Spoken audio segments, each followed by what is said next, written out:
half the population of the United States was either born after or is too young to have any personal recollection of World War II. So such remembrances as Guadalcanal, gas rationing coupons, Series E war bonds, or Kilroy was here mean little to most Americans today. But those who do recall the times know that everything in our society was affected by the war, including football. In our nation's capital, the Washington Redskins adapted to wartime conditions and in their own way helped to contribute to building the nation's morale. It was a typically quiet Sunday in Washington, D.C. on December 7th, 1941. Most people turned their attention to the game between the Redskins and Eagles, but thousands of miles away in Hawaii, a nation was about to be plunged into war. December 7th, 1941, a date which will live in infamy.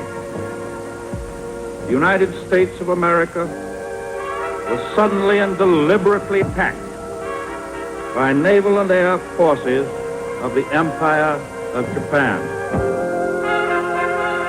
We were playing the Philadelphia Eagles in Washington, D.C. on December 7th, 1941.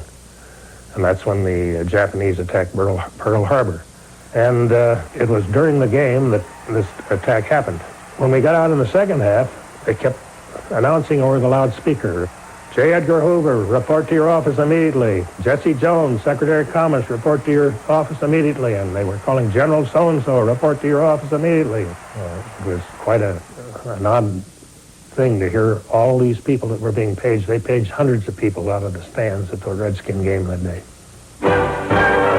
As the country mobilized its forces to battle, Washington became the center of the nation's war effort. On the rare occasions when the armed forces could take a breather, their favorite diversion was the Redskins, a good team with colorful pageantry, all orchestrated by club owner George Preston Marshall.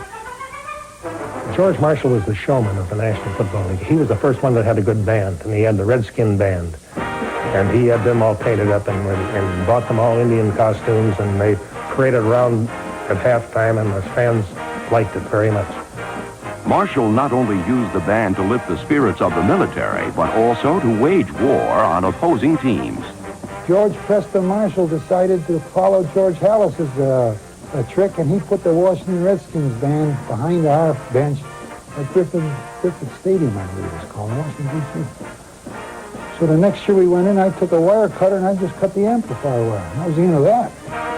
Marshall's colorful, often bizarre halftime shows were a D.C. favorite, particularly during the Yuletide season. You take our last home game before Christmas, in December. Christ, the first time he had a helicopter flying over and had Santa Claus bail out, and the wind picked the Santa Claus up, and like they killed him. Put it on top of the buildings back here, and the wind blew it. But how smart he was, he had a substitute on under there, and here he comes out, see? Marshall, he put on a show. Marshall's pageants weren't the only attraction. His Redskins were consistent winners all during the war years, with 3 division titles and a world championship. And in 1945, when the war ended and the boys came home, Washington vied for the league crown against the Cleveland Rams. Unfortunately, sub-zero weather doomed all the members of the Redskin entourage. The band, their horn froze up, and they couldn't play the damn thing. I guess that moisture spit or whatever they get in those horns, it froze up on them that game. That was a terrible game. I'm sure everybody played in that game but didn't enjoy it too much. And the Redskins only made 32 yards. That was their total net yards for the day, was 32 yards. And they were giving out the statistics up there. Washington Redskins, 32 yards net. George Marshall jumped up and he took his hat, he slammed it down on the table. He says, "Gee, dear Christ, I could fall down often enough in the afternoon to make more yards than that."